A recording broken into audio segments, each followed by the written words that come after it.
of relative tranquility.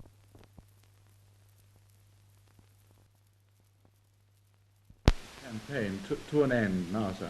According to the available information which we have been getting from home, the campaign is actually approaching its end.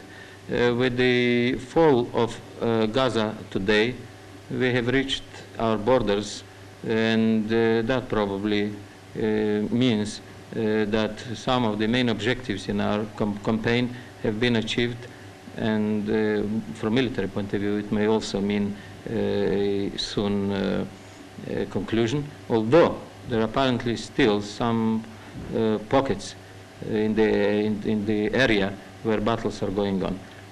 What will be the next stage? The next Ambassador in Washington said last night that the Egyptian forces were in full retreat. Would you confirm that? Yes, indeed. I believe I could even easier confirm it this morning than my colleague in Washington has done it last night, because since last night Gaza has fallen, and that may mean the practical end of the operations, although there are still, I understand, some pockets in the area where Egyptians are holding on, and battles are still going on in certain parts of southern Sinai and the Gaza Strip. Right to cut there, Johnny. Before your government started this campaign, did you consult with either Britain or France? We haven't consulted anybody before we took that decision, which we consider to be a matter for ourselves to decide. Would you say that Anglo-French intervention has helped you more than it has helped Egypt? Well, I wouldn't try here to speculate on that subject. Our intentions have been very clear, defined for ourselves and for the world. What we had in mind is to destroy the sources from which Egyptian infiltrees have been carrying on their sabotage activities in Israel for 8 years, activities which have increased recently with the objective of interfering with normal life of Israel, disrupting our communications.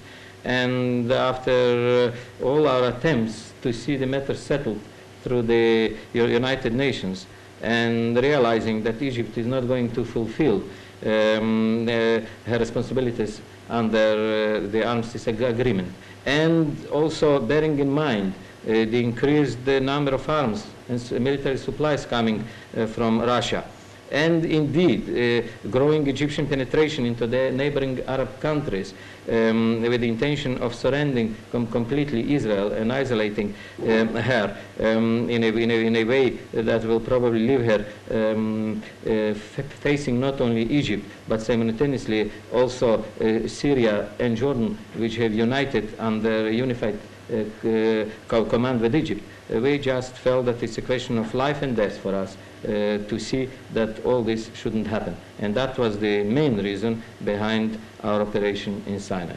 What will you do if we occupy the canal zone within the next 24 hours? Will you stop?